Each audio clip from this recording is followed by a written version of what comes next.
আসসালামু আলাইকুম ওয়া রাহমাতুল্লাহি ওয়া বারাকাতুহু। নাহমাদুহু ওয়া নুসাল্লি আলা রাসূলিহিল কারীম। আম্মা বাদ। দেশ এবং প্রবাস থেকে যে যেখান থেকে পবিত্র কোরআনুল কারীমের সংক্ষিপ্ত আলোচনা শ্রবণ করতেছেন, সকলকে উদাত্ত আহ্বান করব, আপনারা সকলে আমলের নিয়াতে শ্রবণ করবেন ইনশাআল্লাহ। তো আজকে আমি আপনাদের খেদমতে পবিত্র কোরআনুল কারীমের 12 পারা সূরা হুদ এর 25 নম্বর আয়াত থেকে 28 নম্বর আয়াত পর্যন্ত সংক্ষিপ্ত আকারে আলোচনা করব ইনশাআল্লাহ। আল্লাহ সুবহানাহু ওয়া তাআলা সর্বপ্রথম হযরত আদম আলাইহিস সালামকে যখন নিজের হাতে তৈরি করলেন, তারপর সর্বপ্রথম পৃথিবীতে যে নবী রাসূলগণদেরকে পাঠিয়েছেন, সর্বপ্রথম যাকে পাঠিয়েছেন তিনি হচ্ছেন হযরতে নূহ আলাইহিস সালাম। হযরতে নূহ আলাইহিস সালামকে যখন আল্লাহ রাব্বুল আলামিন নবী করে দুনিয়ায় পাঠাইলেন, সে সম্পর্কে আজকে সংক্ষিপ্ত আকারে আলোচনা করব ইনশাআল্লাহ। আল্লাহ রাব্বুল আলামিন বলেন, ওয়ালাকাদ আরসালনা নূহান ইলা কওমিহি, আর আমি নূহকে রাসূল রূপে তার কওমের নিকট প্রেরণ করেছি।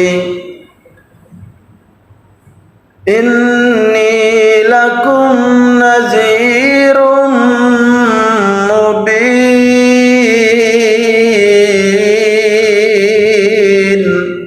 নূহ আলাইহিস সালাম বললেন, আমি তোমাদের জন্য স্পষ্ট ভয় প্রদর্শনকারী।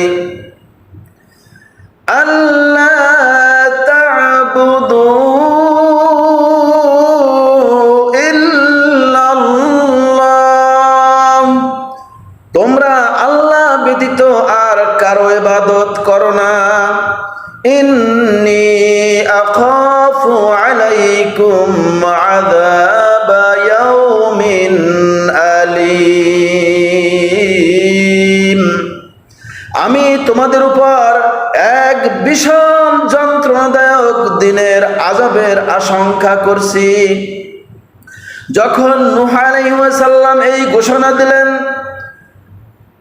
তখন কাফের মুশরিকরা কি জবাব দিল 27 নং আয়াতের মধ্যে জানিয়ে দিলেন, ফাকালাল মালাউল্লাযীনা কাফারু মিন কওমি, অনন্তর তার সম্প্রদায়ের মধ্যে যেই সমস্ত কাফের প্রধানগণ ছিল তারা বলতে লাগলো, মা নারাকা ইল্লা বাশারাম মিসলানা,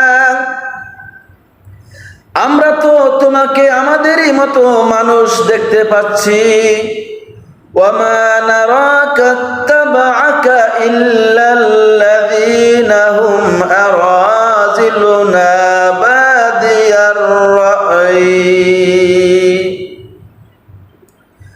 আর আমরা দেখছি যে কেবল সে লোকেরাই তোমার অনুসরণ করছে যারা আমাদের মধ্যে নিতান্ত অদম, তাও আবার কেবল স্থূল বুদ্ধি অনুসারে। ওয়ামা নারা লাকুম আলাইনা মিন ফাদলিন বাল নাযুন্নুকুম কাযিবিন,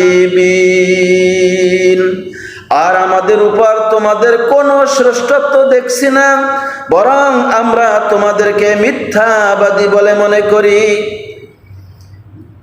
যখন কাফের মুশরিকরা এইরকম ভাবে জবাব দিল, তখন হযরতে নূহ আলাইহিস সালাম বললেন 28 নম্বর আয়াতে, ওয়ালা ইয়া কওমি আরাআইতুম ইন কুনতুম আলা বায়িনাতিন মির রাব্বি ওয়া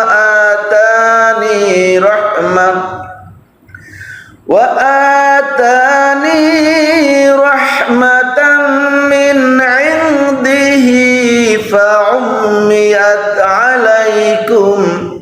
হযরতে নূহ আলাইহিস সালাম বললেন, হে আমার কওম, হে আমার সম্প্রদায়ের লোকেরা, আচ্ছা বলো তো, আমি যদি স্বীয় প্রতিপালকের পক্ষ থেকে প্রমাণের উপর প্রতিষ্ঠিত হয়ে থাকি এবং তিনি আমাকে নিজের পক্ষ থেকে রহমত অর্থাৎ নবুয়ত দান করে থাকেন, অতঃপর তা তোমাদের বোধগম্য না হয়, তবে কি আমরা তা তোমাদের গলদেশে জড়িয়ে দিব? আনুজিমুকুমা ওয়া আনতুম লাহা কারিহুন, অথচ তোমরা তো অবজ্ঞা করতে থাকো। ইনশাআল্লাহ বাকি আলোচনা পরবর্তী খণ্ডে আসবে। আসসালামু আলাইকুম ওয়া রাহমাতুল্লাহি ওয়া বারাকাতুহু।